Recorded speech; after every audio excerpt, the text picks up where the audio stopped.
Hi అండి. Good morning. ఎలా ఉన్నారు?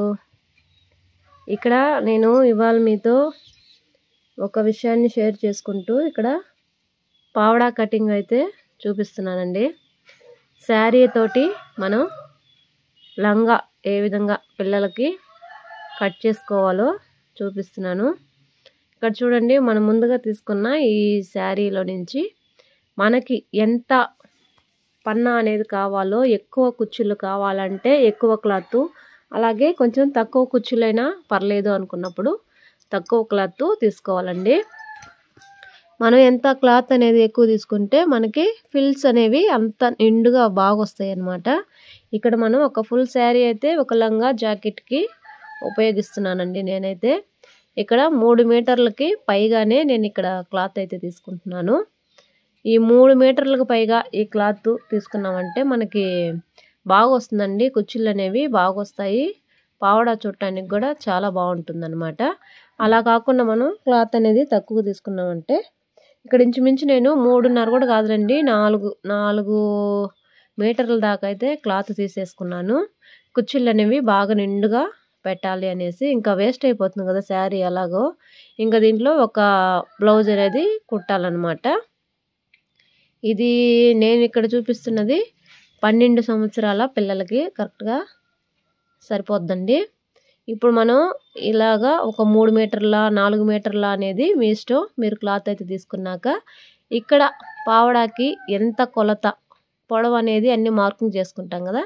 ఇప్పుడు దాన్ని బట్టి మనం ఇక్కడ మార్కింగ్ చేసుకోవాలండి. పై వైపు నుంచి కింద వైపు నుంచి పెద్ద బార్డర్ ఉంటుంది కదా, అది గమనించుకొని మనకి ఆది ఎంతైతే మనం తీసుకుంటామో అంతవరకు మనం ఇక్కడ ఇలా మార్కింగ్ అయితే చేసుకోవాలండి. ఇక్కడ మనం ఇలా కట్ చేసేటప్పుడు ఇక్కడ స్ట్రైట్గా రావడం కోసం ఇక్కడ నేను పోగు అయితే లాగుతున్నాను, కానీ అదైతే రావట్లేదు. కొన్ని శారీస్కి అలా పోగు లాగినా కూడా రాదండి. అలాంటప్పుడు ఏం చేయాలంటే ఈ విధంగా మనం తీసుకున్న పొడవుని మార్కింగ్ చేసుకుంటూ రెండింటినీ కలుపుకుంటూ మనం కటింగ్ అనేది చేసుకుంటూ వెళ్ళాలి. స్ట్రైట్గా మనం కటింగ్ అనేది నీట్గా చేసుకుంటేనే మనకి లంగా అనేది నీట్గా వస్తుందండి. చూడండి, ఈ విధంగా మనం కట్ చేసిన ఆ క్లాత్ని ఇలా ఫోల్డింగ్ చేసుకొని దానిపైన పెట్టేసుకుంటే కనుక నీట్గా వస్తుందండి. ఇక ఇంపార్టెంట్ విషయం ఏంటంటే మనకి ఈ స్టిచ్చింగ్ అనేది చేసేటప్పుడు అండి చాలా మటుకు చాలామందికి ఎక్కువగా బ్యాక్ పెయిన్ అనేది వస్తూ ఉంటుందన్నమాట. ఈ బ్యాక్ పెయిన్ వచ్చినప్పుడు మనకి మిషన్ అనేది కుట్టడానికి అస్సలు ఇంట్రెస్ట్ అనేది ఉండదండి. ఇంకా ఒక సైడు పెయిన్ పెట్టుకొని ఇంకా మనం వర్క్ అయితే చేయలేం కదా. ఈ బ్యాక్ పెయిన్ రావడానికి చాలా కారణాలు ఉంటాయి. ముఖ్యంగా మనం ఎక్కువసేపు కదలకుండా కూర్చోవడం వల్ల ఈ బ్యాక్ పెయిన్ అయితే వస్తుంది. సో అప్పుడప్పుడు ఆల్రెడీ నేను ఒక వీడియోలో కూడా మెన్షన్ చేశానండి దాని గురించి. మనం కనీసం ఒక గంటకు ఒకసారి అయినా సరే లేచి అటు ఇటు నడుస్తూ ఉండాలండి. లేకపోతే అది చాలా పెద్ద ప్రమాదానికి తీసుకెళ్తుంది మనల్ని. మనం ఎంత జాగ్రత్తగా ఉండి పని చేసుకుంటేనే ఎక్కువ కాలం అనేది వర్క్ చేయగలము. ఓవర్ వర్క్ చేసేసామంటే కనుక మనకి చాలా ఇబ్బందులు అయితే ఎదుర్కోవాల్సి వస్తుందండి. సో నేనేమంటున్నానంటే పని చేసుకుంటూనే మన హెల్త్ అనేది మనం కూడా చూసుకోవాలి. ఇప్పుడు ఎందుకంటే నాకు ఈ బ్యాక్ పెయిన్ కాదులే కానివ్వండి, నాకు ఇక్కడ ఉంటుంది కదా, ఇలాగ వంచుకొని మనం మిషన్ కుట్టేటప్పుడు ఇక్కడ ఈ మెడ దగ్గర అంతా కూడా నొప్పి అయితే వచ్చేస్తుందండి. నిన్నైతే మరీ దారుణంగా కాస్త ఎక్కువగానే ఉందన్నమాట.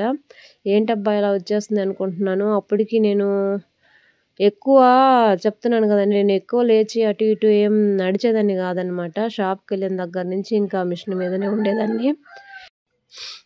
సో ఏమైందంటే ఇప్పుడు నాకు ఆ ప్రభావం అనేది చూపిస్తుంది అనమాట.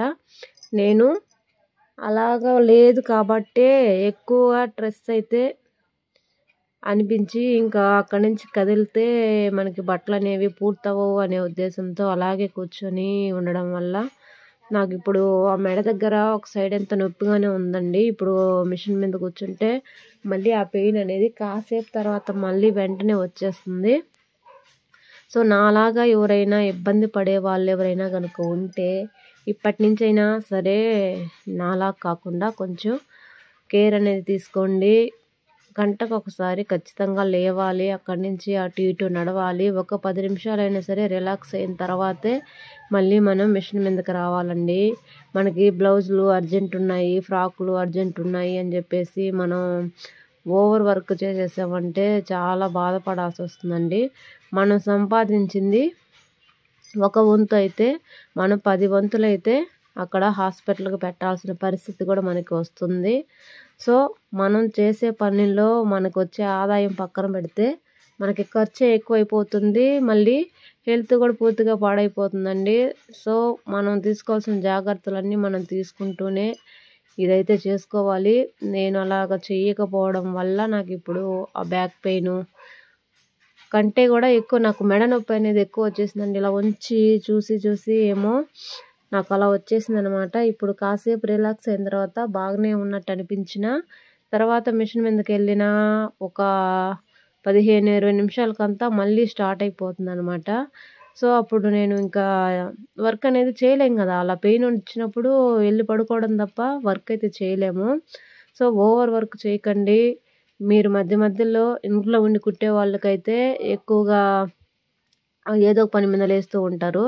కానీ నాలాగా షాప్కి వెళ్ళిన వాళ్ళకి ఇంకా వేరే ఆప్షన్ ఉండదు కదండి. ఈవినింగ్ దాకా, మార్నింగ్ నుంచి ఈవినింగ్ దాకా ఇంకా మిషన్ పైనే ఉండాలి కాబట్టి ప్రభావం అనేది ఎక్కువగా చూపుతుంది. సో అంతా మీరు స్ట్రెస్ ఫీల్ అవ్వకుండా ఉండాలి. మీకు అంతా బాగుంటేనే మీరు ఎక్కువ రోజులు పని చేయగలుగుతారు. దానికోసం మీరు చేయాల్సిందంతా మన హెల్త్ మనం నిజంగా వేరే వాళ్ళు వచ్చి ఎవరు కాపాడరండి, మనమే కాపాడుకోవాలి. ఇప్పటి నుంచి అయినా సరే నాలాగా ఎవరైనా ఇంకా ఇదిగో అయిపోవట్లేదు, ఇక్కడి నుంచి మనం లేస్తే లేట్ అయిపోతుందేమో, సాయంత్రానికి మనం అనుకున్నన్ని బ్లౌజులు కుట్టలేమేమోనని చెప్పేసి మనం ఎక్కువగా ఆలోచించి ఇలాంటి మిస్టేక్స్ అని చేస్తూ ఉంటామండి. సో అలా చేయకండి, చాలా ఇబ్బంది పడాల్సి వస్తుందండి. మీరు దయచేసి నా బాధ అర్థం చేసుకోండి. నేను పడిన బాధ మీరు కూడా పడకూడదు అనే ఉద్దేశంతోనే మీకు కూడా ఈ విషయాన్ని అయితే షేర్ చేస్తున్నానండి. మెడ నొప్పి వచ్చేసింది, ఇప్పుడు మిషన్ మీదకి వెళ్ళాలంటేనే భయంగా ఉంది, కానీ వెళ్ళాల్సిన పరిస్థితి అనమాట. అదే మనం ముందు నుంచి కొంచెం కేర్ తీసుకున్నట్లయితే ఈ పరిస్థితి అయితే రాదండి. సో మనకి మిషన్ అనేది ఎంత మంచిగా మనం పని చేసుకుంటే అంత మంచిగా పనిచేస్తుంది. దానివల్ల ఏమైనా కాస్త ఇబ్బందులు వచ్చాయి అంటే కనుక అది చాలా ఫేస్ చేయాల్సి వస్తుందండి. మనం దయచేసి కాస్త రెస్ట్ అనేది మనిషికి చాలా అవసరం. మనం కుట్టేటప్పుడు చెప్పాను కదా, మీరు గంటకు ఒకసారి అయినా సరే లేచి అటు ఇటు తిరగండి. కాస్త రిలాక్స్ అయిన తర్వాతే మళ్ళీ మిషన్ మీదకి అయితే రండి. మీ ఆరోగ్యాన్ని మీరు కాపాడుకోండి. ఓకేనా? వీడియో నచ్చితే లైక్ చేయండి. Bye bye.